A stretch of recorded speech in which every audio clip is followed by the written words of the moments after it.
Our film starts with a woman doing her makeup while in a car with a guy. The guy begins flirting hard and goes in for a kiss. We then find out that she is a rando that he just picked up, and when he isn't too happy about his affections not being returned, he tells her he's just going to drop her off where he found her. She de-escalates the situation by going into seductive mode and letting him know she is not a thing, but a person with feelings who needs to be warmed up. During her seductive Me Too speech, we see her sprout fangs and then bite the guy. You can't attack me and treat me like I'm not a person. Like I don't have any feelings. Take it easy. Warm me up. Slowly. Be nice.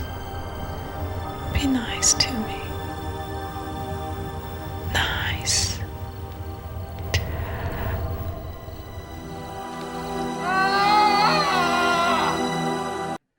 Next, we see her back out on the road in her sexy red gown, looking for another stranger to give her a ride. She gets impatient and jumps in the middle of the road to get someone to stop, but when they don't, she jumps out of the way and right into the way of another car. The guy gets out of the car to check on her and is surprised that she just gets up and complains that her stockings are ripped. He asks him for a ride into town, which is the least he can do, being that he just hit her at full speed in a sports car. In the car, they make small talk. He introduces himself as Roger, but she all of a sudden realizes that she can't remember her own name. He tells her she has a concussion and needs to see a doctor, but she has a tantrum about being told what to do. She also has no ID, with the only thing in her purse being a bloody napkin. The game of 20 questions goes on for a while before she finally remembers her name is Angela. When she asks to be dropped off at some random place, Roger uses the chance to ask her on a coffee date. The date scene is pretty much a reenactment of any modern online date when you have two people ignoring serious red flags while trying to get the other person to give info that they don't want to give about their questionable personal life. I mean, a match between a serial womanizer and a lady who murdered the last guy she was with seems like a pretty typical online date, right? When she once again tries to end the night, he decides to invite her to stay with him, which she does. That night she has one of those Taco Bell after 2 a.m. dreams where she's running around the desert before eventually finding a pool of blood, but before she can drink it, she realizes it was a mirage and she only had sand. She wakes herself up during the part of the dream where she fangs out.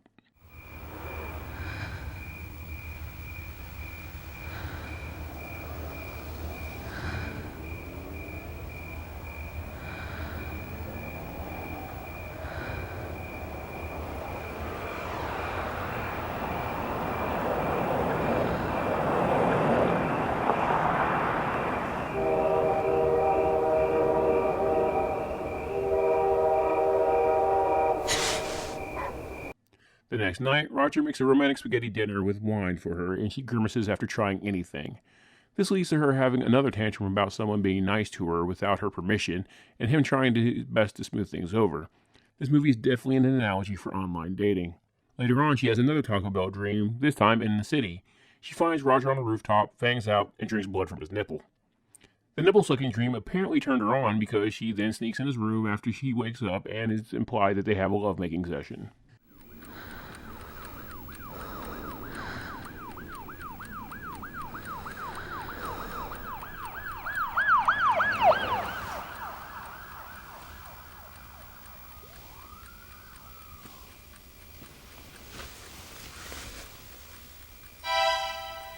Angela?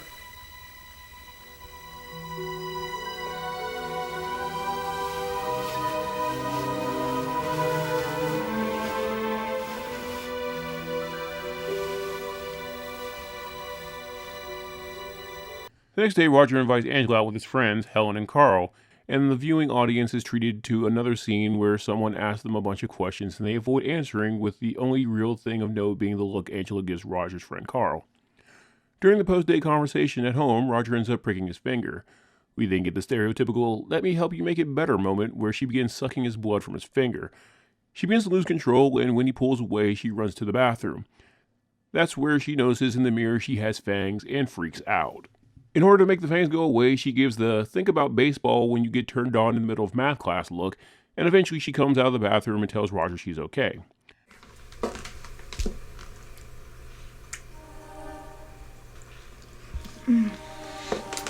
Jesus. Save a little for me. Angela? Angela?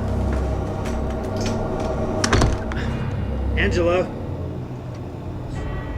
Angela, what's the matter? Let me in. Roger, just leave me alone. I'll be okay. Oh my God. What, Jess? Do I have to break down this door?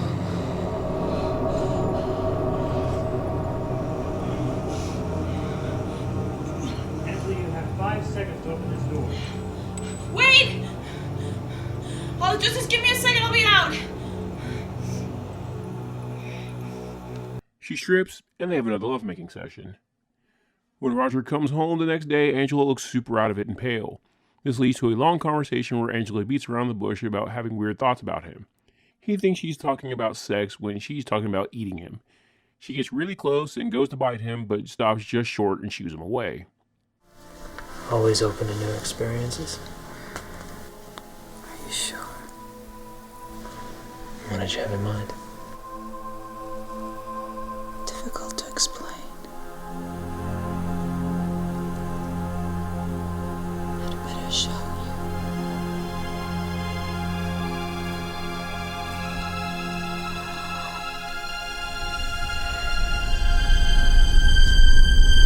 Get the hell away from me!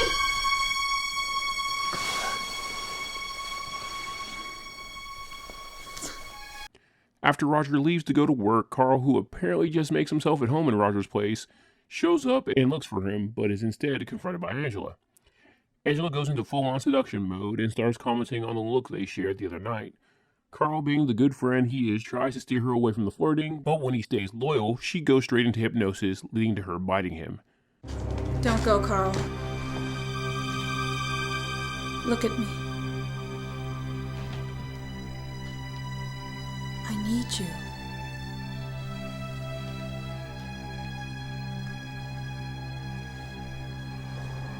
Come to me. Touch me. Love me. From here on, Carl now takes the role of familiar for Angela, driving her around after Roger goes to sleep to look for people to feed on.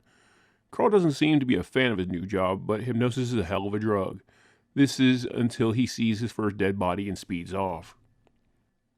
Now that Angela is actively feeding again, she's all happy and peppy, but suggests moving out, most likely because she's not a fan of the whole sneaking out thing. Roger and Carl have a talk the next day where Carl does his best to warn Roger to get Angela out of his house ASAP, but without telling him why, as to not sound crazy. That night, Carl's summoned by Angela. They have a falling out over Carl admitting to her he attempted to warn Roger and wants nothing to do with her, and the last we see of him is her telling him to find some place private for them to go. The next morning, Helen calls and tells Roger that she's concerned that Carl's missing. They go out to lunch later, and Roger confesses to Helen that he's aware that Angela goes out after he goes to sleep. Helen goes into full flirt mode to Roger after insinuating that Angela's probably having an affair. That night, Helen decides to follow Angela to see where she goes after dark. They end up at a nightclub where she sees her dancing with another guy, which leads to her being very happy, as clearly she wants Roger to herself. She follows the two to a car and sees them making out, which seemingly is all she needs to see. As Helen walks away, she hears a scream and the car horn and assumes Angela's in trouble. When she opens the door, she instead sees Angela with a bloody mouth and fangs next to a corpse.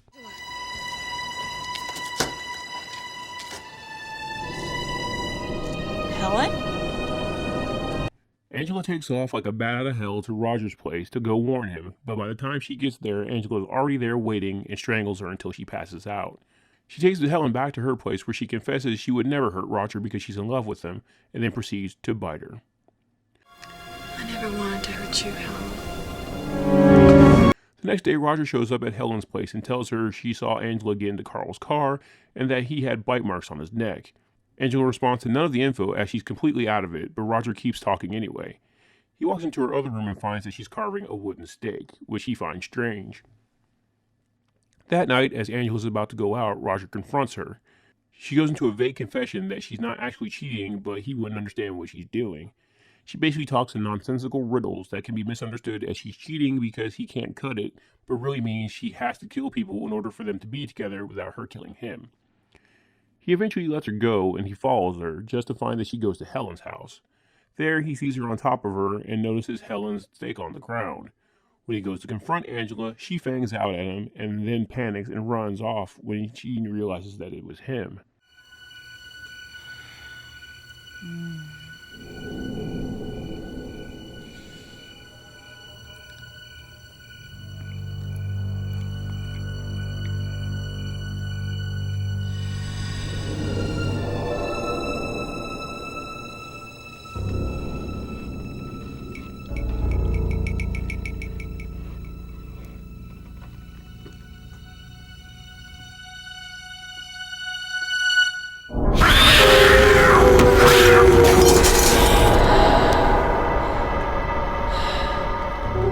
He checks on Helen, who looks very dead, before going and chasing Angela, who should have had a pretty decent head start at this point, but he catches up to her easily with a slow jog with a stake in his hand. During the confrontation, we confirm Helen is dead and she killed Carl as well. She gives the "you shouldn't let me murdering your friends get in between us" talk, as she's not an animal, she's just a stage 5 clinger. She suggests that she can turn him and that way they can be together. She even offers to allow him to stake her, but for some reason he doesn't do it. That is until she confesses her love to him and tries to bite him, and then he goes ahead and stakes her. As she dies in his arms, he tells her he loves her back. Now we can have each other. Completely belong to one another. Forever. I love you, Roger. I love you.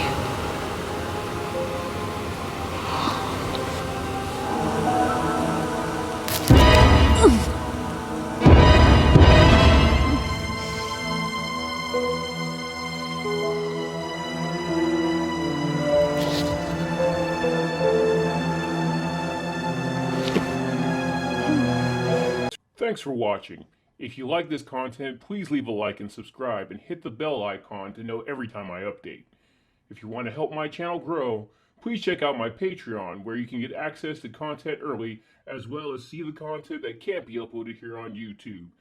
Link will be in the description. Until next time.